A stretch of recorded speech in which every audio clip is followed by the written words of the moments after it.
Okay, are we all set to go? Okay. Hello, everyone. I'm Angela Horn. I'm CEO, co-founder of MediaScript, and we also have two DBAs, Great Dane Press and Wholesome Medicinals. Today, we're going to talk a little bit about preparing yourself for the WBEC ORV Catch the Wave conference that's going to be happening here in Columbus, Ohio, and also on what else you need to do to prepare yourself to attend the conference. I'm joined with Zuline Adams with Z Promotions, as well as Mandy DeWine of Ohio Health. She'll be offering the corporate perspective, and Zuline will be offering the WBE perspective. So a little bit about myself. Again, I have a media company, MediaScript. My husband and I co-founded it in 2009. We've been certified since 2010. I founded Great Dane Press, which is a stationery and fine gifts products in 2017. And then Wholesome Medicinals is THC-free CBD products. I founded that in 2020.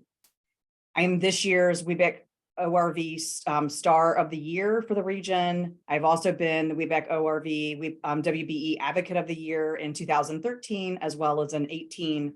I was the ORV Supplier of the Year in 17, and I served on WBEC's National Forum from 14 through 18. Zuline, would you like to talk about yourself? Sure. Thanks, Angela. So again, my name is Zuline Adams. I'm the CEO of Z Promotions. Our purpose is to get you noticed and make you memorable through creative product branding. Our company was founded in 2006, so we're celebrated 17 years, and also the current president of NABO Columbus, the vice president of the Asian American Commerce Group, board member of the Diversity Chamber of Central Ohio, which is our LGBTQ+ business chamber. I am an honoree of the Columbus Business First 40 Under 40, honoree of the Smart Business Pillar Award, and honoree of the Columbus Business First Diversity in Business Award. Hi, I'm Mandy DeWine. I am the Supplier Diversity Manager for Ohio Health.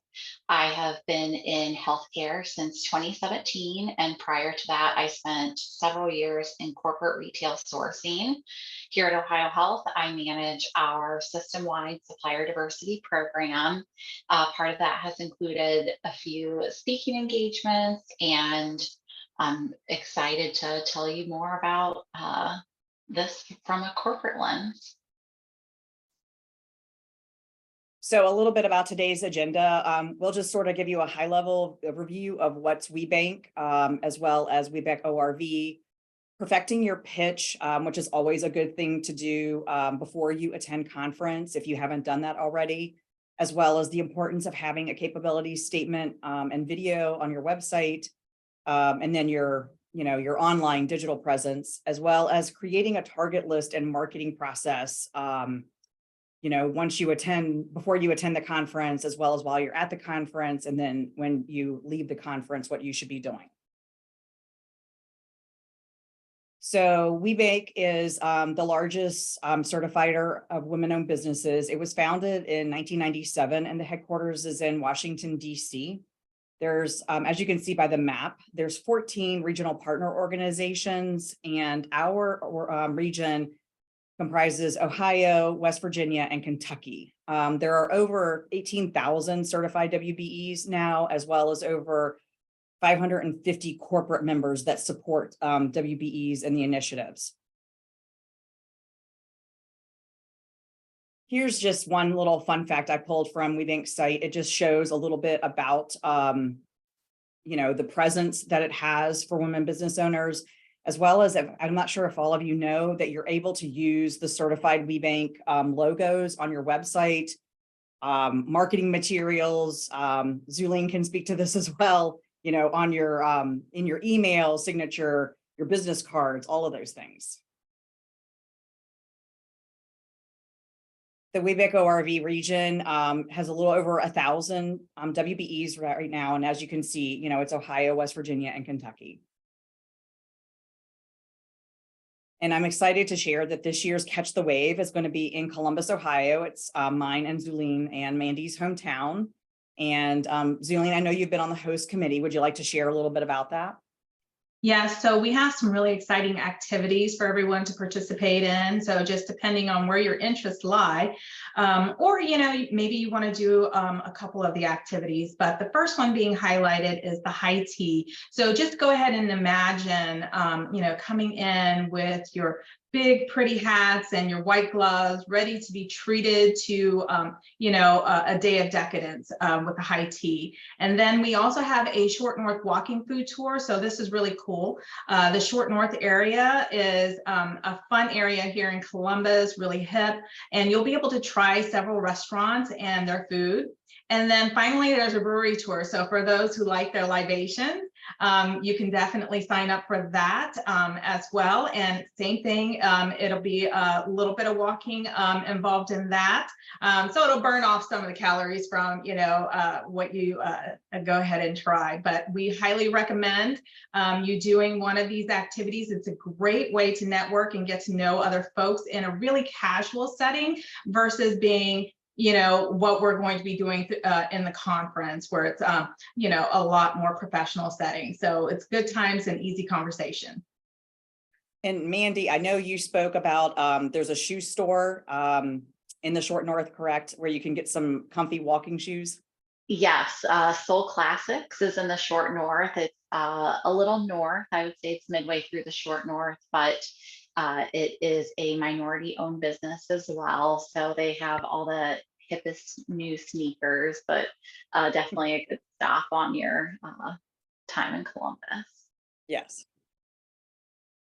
And so we're going to talk a little bit about the pitch components. There are multiple things that you can include in a pitch. And I think that, and Zalene definitely will probably agree with me, the pitch is like a living, breathing thing. You change the pitch based off of your target audience and who you're speaking to. And you typically want to try to highlight a case study specific to the industry that you're speaking with. I think that's very important to show that you already have industry experience. For instance, we did a lot with Ohio Health in healthcare. So, I may try to cater my pitch to the healthcare segment if I'm going to be talking to like a Cleveland Clinic or, Tri Health and those types of things. But it should encompass what do you do, how do you do it, your value proposition, as well as your reason to believe. And this is just a sample of my pitch here. And, mine, this is on software development, custom software development that we have done in the past. So if I'm talking to someone and targeting my pitch to that, but if I'm switching over to healthcare, I would then, use a healthcare case study and lead off with that. If I am going to be talking to a nonprofit, I would be doing the same thing. Zalene, I know you have multiple pitches as well, correct? I do. So what we like to do with our team members is make sure and develop a 30-second, 60-second, and a 2-minute pitch. Again, then, we have our core material in there, but we're able to easily put in different case studies so we can go ahead and cater that to whomever we're talking to, right? Making it relatable. One of the things that Angela does and that I do as well, but you'll notice right off the bat, she asks the question, right? So you want people to really think about things, maybe something to do with their pain point. That's why you heard my purpose. Where we get you noticed and make you memorable. And I ask a question actually in my pitch, who would like to get noticed and become memorable? That's really critical to getting people to think and then also creating a conversation with them. And Mandy, as a corporate member, do you have any perspectives of things that you like to hear specifically?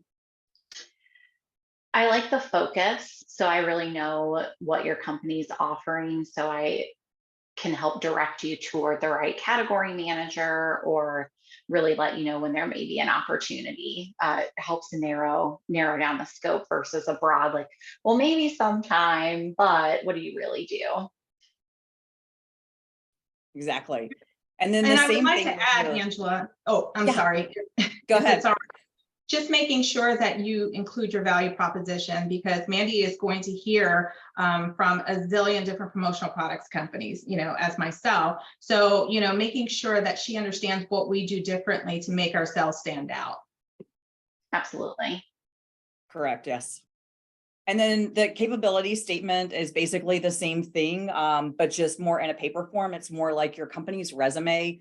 It's going to be a one-page design, and it's going to highlight the products and services that you offer. And it's just a way to open the doors. I will say personally, and I'm sure Zulene does this as well, I take a few with me, but I don't actually give them out unless they request it, because honestly, and Mandy can talk to this, you know, when you're at those events and you speak to 100 people and you have 100 sheets of paper, you may not always be able to take those things back because you're limited, especially if you're traveling to, you know, out of state into the national events. You're limited to what you can bring back, you know, on your carry-on. So it's always good to have that. And it's a good way to follow up after the event. Yep, I agree with trying to go as paper light as possible. And what I encourage folks to do when I speak to them at these events is, you know, scan our QR code. It will take you to our registration portal, but please, please, please upload your capability statement. So I do have that digital one pager to pass to the rest of the team.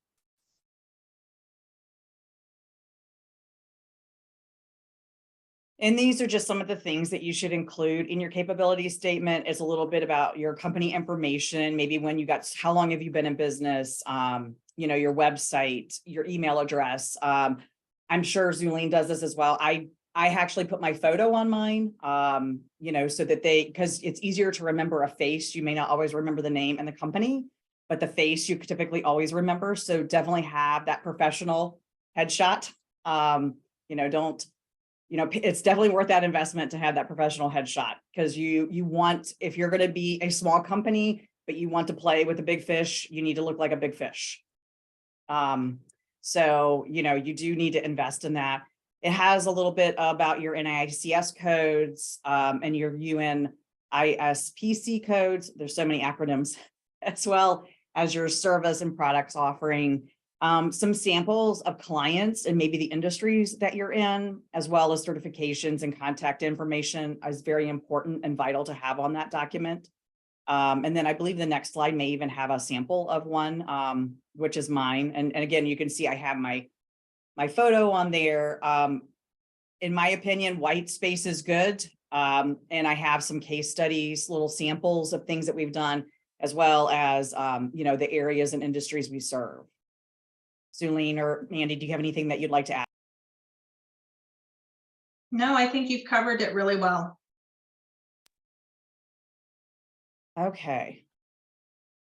So if you have, you should all have a website, as well as a custom email address based on your company. I know a lot of people try to, you know, especially when you're starting out, money can be tight, but try to invest in getting a domain. And even if it's just a simple landing page for a website, because again, the supplier diversity people are going to go to those websites and, you know, basically start doing their homework on your company. And it's good to have email addresses that actually have your .com instead of a gmail.com or a Yahoo and things of that nature. But try to have a capability video that's just really short, that, you know, explains as well as what the company does. It doesn't have to necessarily be anything professional. There are lots of platforms out there that you can use, you know, animation with and still get your point across. Zulene or Mandy, do you have anything from a perspective that you'd like to add? I would like to say that a video can be very critical because it may be the first time that someone's actually meeting you, right? So it's a great way to create an impression before you actually meet that person live in person. So I would recommend a video. Doing something even short, you know, 30 to 60 seconds would be great. And then of course, highlighting everything that Angela explained. And oftentimes people like Mandy, I think too, what may even internally send the video off to stakeholders. So you want to make sure that that impression is there. Yes, and I think the targeted video, how you were speaking to that, because everybody's short on time. So similar to the pitch, stay focused so we can get to know you quickly. Yes. So let's look a little bit about creating your corporate target list. So one of the things that you want to make sure is that your WeBank profile is completely filled out. you can never have too much information on that. Try to focus on your keywords, have your capability statement in there, your industry experience, your operational readiness, your geographic reach. Are you local, regional, national, global, those types of things.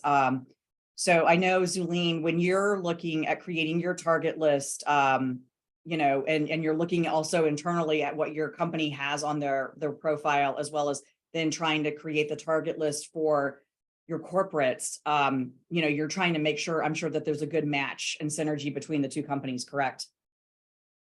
Absolutely. Just as the corporates are researching us, right, as the weebies, it is incumbent upon us to make sure that we research the corporates and make sure that there is an alignment.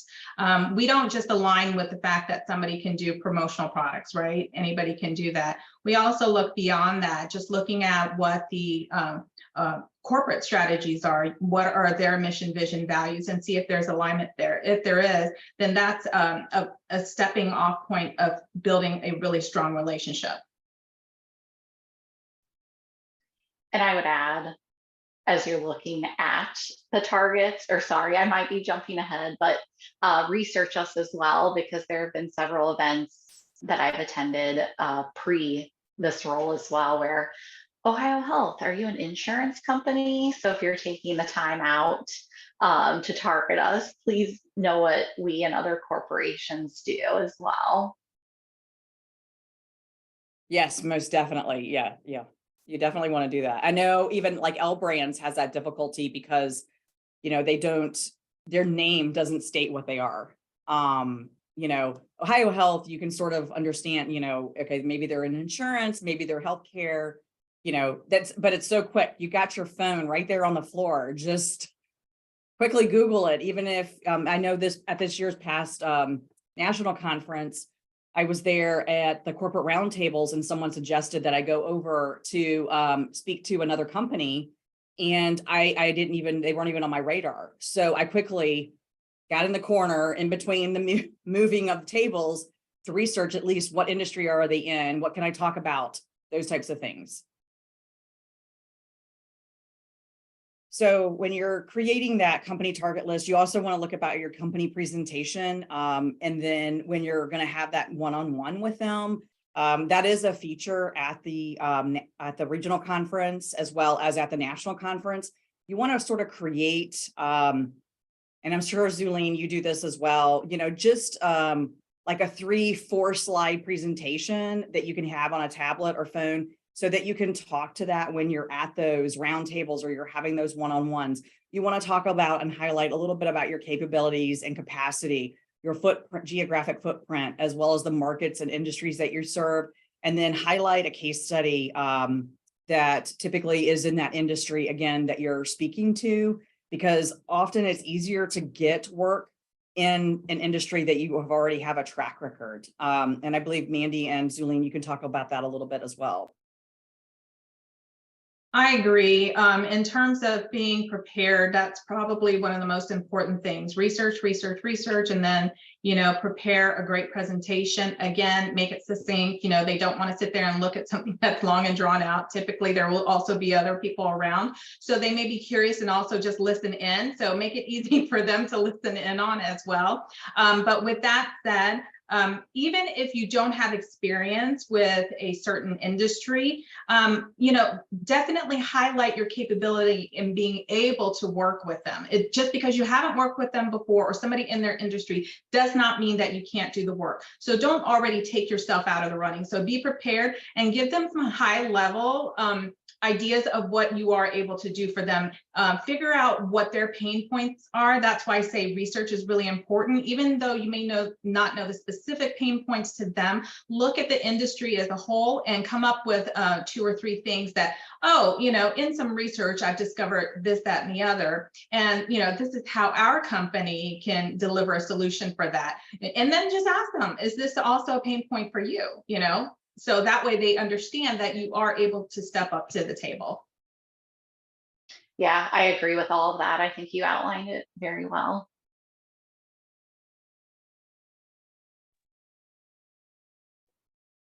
So again, we're going to highlight a little bit about your company presence and marketing. Mandy and the internal stakeholders at companies like hers, they're going to look at your LinkedIn profile, your social media, your website, your capability statement, if there's a video, any case studies that you can have.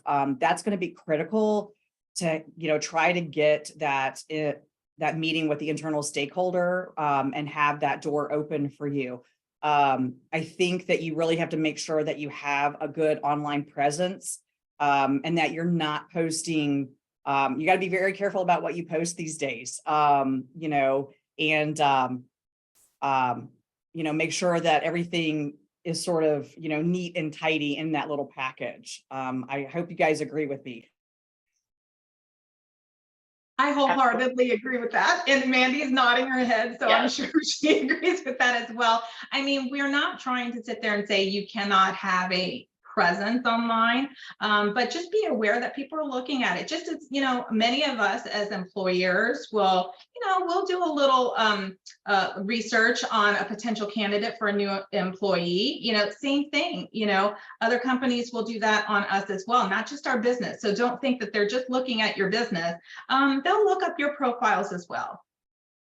Yep, absolutely. And the online presence as well makes it easier for myself and our internal teams to do more research as we're deciding who to invite to different sourcing events and things like that. So if we can't find anything about you anywhere online, there's a chance that you might slip through the cracks in those bid invites.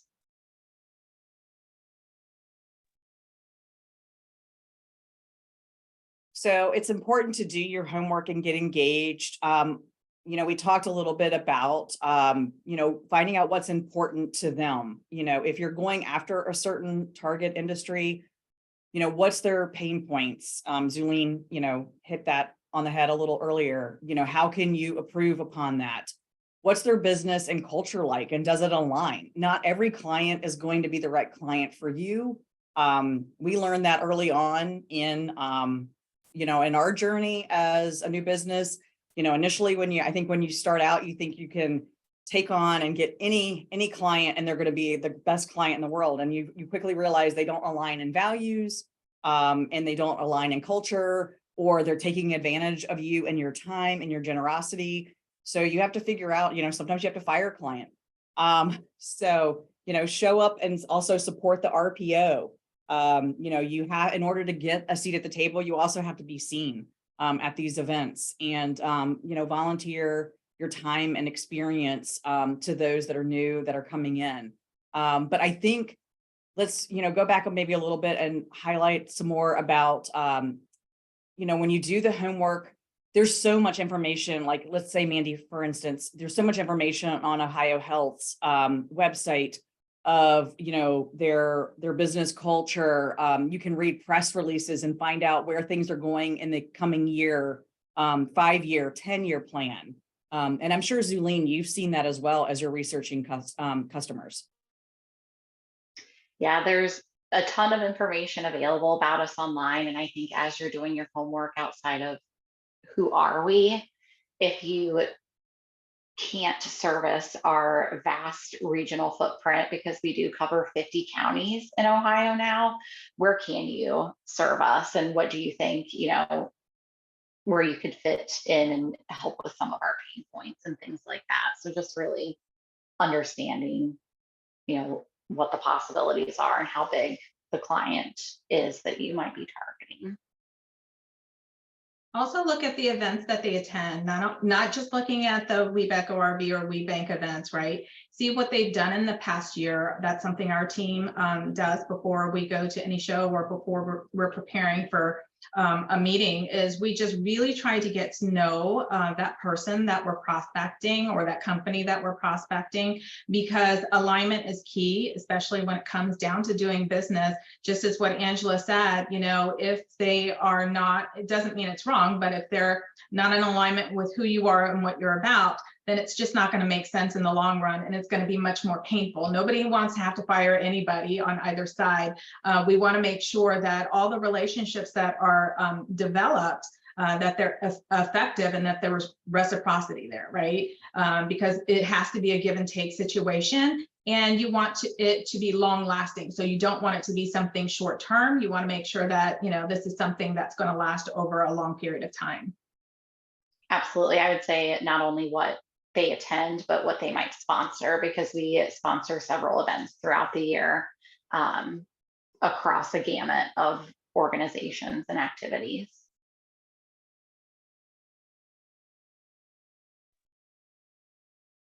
So after the event, what is important? And I will say it's follow up, follow up. The fortune is in the follow up. If you're not following up, then you're going to be forgotten.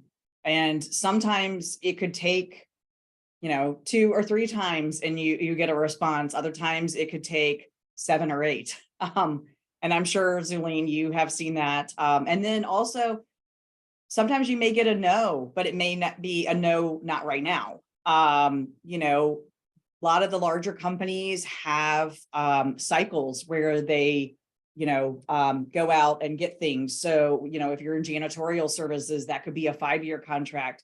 If you're, office supplies, it could be a 2 or 3. I'm just throwing random things out here, but you can, I think, Mandy, you can speak a little bit more to that, as well as Zulene. You got to also prepare and start getting your foot in the window for those opportunities.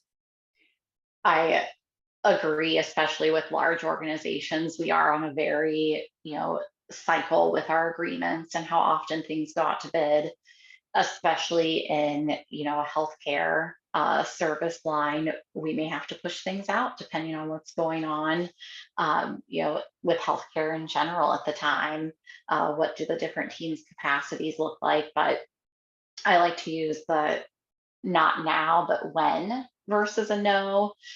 So definitely follow up, but also be respectful of times. Like, it's going to be in, probably 2 years. Contacting the teams every 3 months might not be the best thing to do, but maybe ping me once a year and see if the calendar's changed. Again, I agree with everything that the other 2 ladies have said. Mandy can probably agree with some of the stuff I'm going to leave everyone with. In terms of follow-up, if it's yourself or if you have a team, after any session, meeting, conference, whatever it may be, we always do a debrief. We like to strategize on how that follow-up is going to look. I prefer, so I'll give you just a personal example. I had a business development coach reach out to me, and it was well over a year's span before we started doing business with them. The reason I ultimately ended up doing business is because she did something that we most certainly do as well, is every time she did reach out, it wasn't just, oh, hey, just checking in. So don't call to just call, right? She always left just enough to keep me curious, leaving me some kind of solution or a recommendation that just kept her top of mind, because I'm sure everyone else gets plenty of phone calls, emails, and things like that for people trying to solicit business. However, you have to really make yourself stand out. So just as they said, you're not going to get the business that day. You're not signing a contract the first time you meet someone. However, it's going to take time. And within that time, use it wisely, right? Show them what it is that you are capable of doing, because there's nothing better than them experiencing it before, Mandy comes in to advocate for your business and saying, okay, this contract is coming up and this person from this business has been following up really wonderfully for the last year. They're eager. It looks like that they're able to do the work because they've demonstrated certain things from case studies they've given or whatever it is in terms of information they've left. Let's give them a shot. Very well said. And I also think that, you also, if you are invited to bid and the match isn't there, let the person know who sent the RFP to you, hey, this is really isn't a good fit, and this is why. Because I think that ignoring it isn't necessarily the best approach, but just say, hey, this is sort of outside of our scope right now. We definitely have more, we've focused internally more in this area right now, and this is where we want to target our focus. So just let them know what's changed in your business, because you could have talked to them and they could have, gotten you all the way through that point, but then maybe, who knows, 2 years down the line, Mandy may have something else that pops up that's really honed in on what you now do. Because, I don't know about you, Zulene, but I know my business has evolved in 12 years and is no longer what it started out to be. So. I agree. We have additional products and services that we offer that we didn't do 17 years ago. A lot of it just was born, the evolution happened because out of necessity. We started discovering different pain points and said, okay, wait a minute. No one's really offering this, or no one's doing it in the way that provides the solution that our client needs. So let's see what we can come up with. And so, genius is usually born from an issue. So really look at that and create opportunities for yourself. Yeah. Yeah, definitely. Okay, well, I'm excited to see everyone next month at the conference. I know This month, Zulene, it's August. well, oh gosh, we are in August. We've been talking about this in July, so my mind is still there. Yeah, this coming month, and I know Zulene and her team has worked very diligently on trying to get I should say the host committee very diligently on getting it to be a great experience.